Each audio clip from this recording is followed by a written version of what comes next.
With Dodger Replay, I'm Josh Suchon. The Phillies came to town last night with the best record in the majors, and they showed why. It was 1-0 in the first inning when Jimmy Rollins extended the Phillies' lead. And with one out, the 1-2 pitch to Jimmy Rollins. Hirota delivers, fastball hit into right center.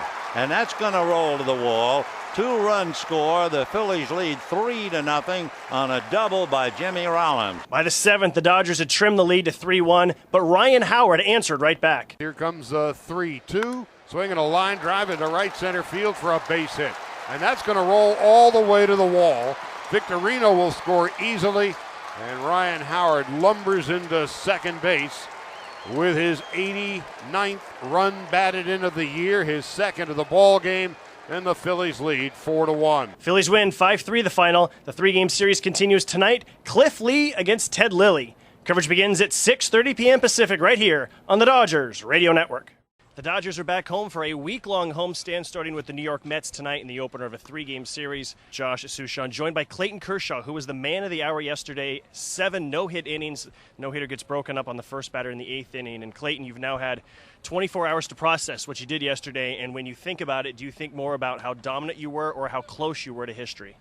Neither, I don't think. I think it was just, it was just a fun game for me to get to be a part of. And, team played great, and, they picked me up on a couple, close plays defensively, and, it was just a fun game to be in. One of the superstitions in baseball is you never talk to a guy who's thrown a no-hitter. How much did you notice guys acting differently around you in the dugout? Most guys kind of keep to themselves as a starting pitcher, so, during the game you don't really have a whole lot of conversation, but, towards the 4th or 5th inning I started to notice people creeping down the bench a little bit, and, it was just funny. I didn't think anything of it. Now, how much were you thinking about it, whether you were in the dugout between innings or on the mound? How much were you aware that you hadn't allowed a hit? Well, I was aware of it, obviously. I think it's, it's pretty hard not to know if you haven't getting up a hit or not. But, it wasn't really affecting me. I didn't think, I really never thought I was getting that close to, throwing one. And, once the 8th inning rolled around, I just made a bad pitch to Cody Ross, and he did what he was supposed to with it. So it's just one of those things. Now, before the 8th inning, a long bottom in the 7th inning, how much did that affect your rhythm of being in the dugout for so long?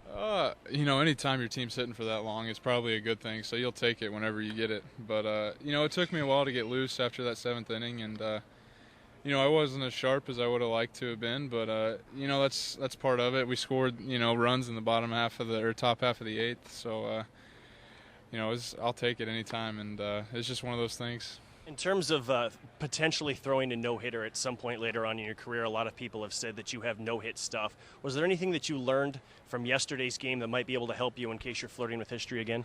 I don't think you can prepare for something like that. I think, you just go out and try and, pitch to the best of your abilities every time out. And, you're going to have like I had yesterday, a great defense behind me, making some great plays, some great bounces break your way, and there's really no way to prepare for it. But, as far as, not letting it get the best of you, not thinking about it too much, I guess that's what I'll take out of it. And the catcher always has a big part in helping you through an outing like that. What was it like working with Brad Ausmus, a veteran who's been around for a long time and has a lot of wisdom? Yeah, he's great.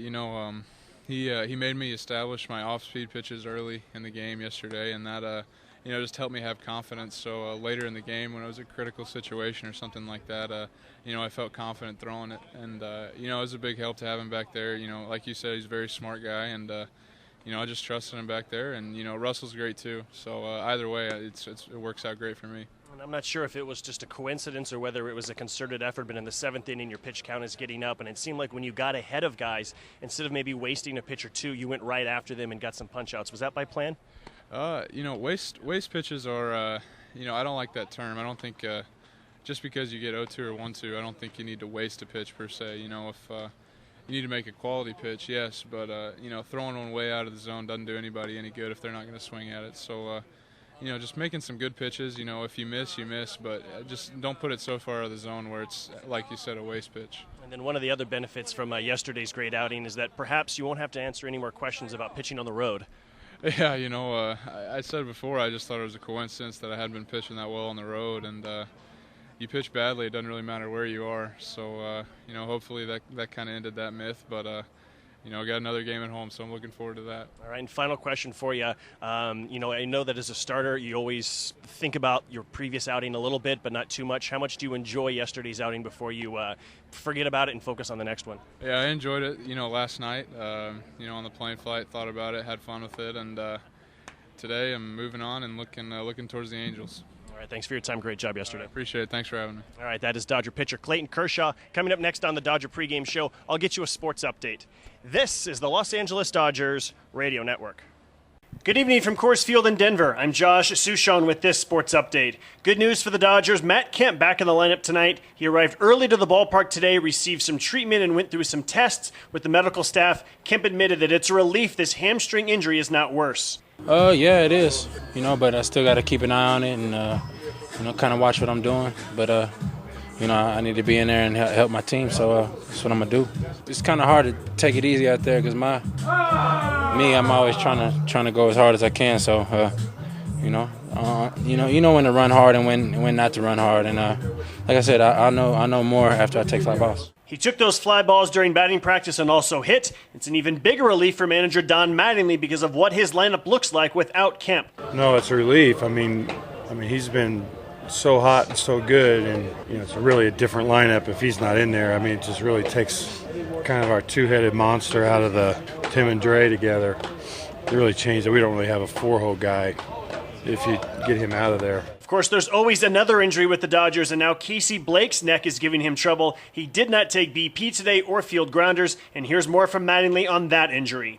Casey called it like a kind of like a pinched nerve. I guess on that slow roller he threw, he really felt it. And he got concerned when he got kind of in the box and he was having trouble turning his head. I don't think so. I think it's kind of a day-to-day and see where if it got worse. Coming up next on the Dodgers pregame show, Tony Jackson from ESPN LA will join Charlie Steiner in the booth.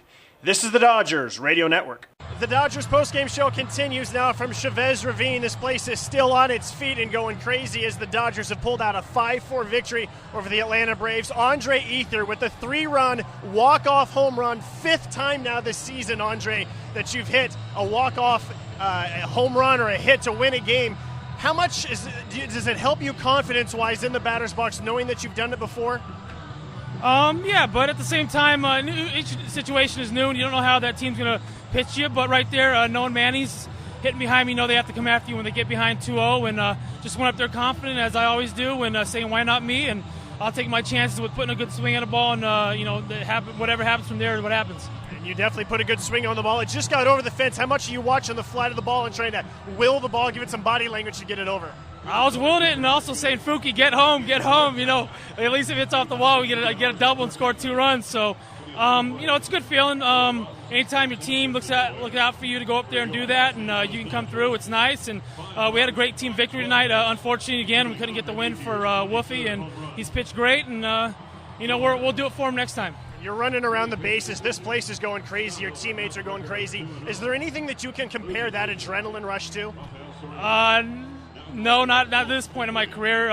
Hopefully at the end of the season I'll be able to, have something like that. But, it's a great feeling, especially I hope the crowd learned that stay here and stay in the stands, even if we're down whatever amount it is in the 9th inning, and support us. And, hopefully we'll go play all 9 for them and give them a good show all the way through. Your former teammate Derek Lowe was a starting pitcher. Second time you've seen him in 5 or 6 days. I'm wondering if it's weird seeing an old teammate and then when you see him again 5 days later, whether it's any different.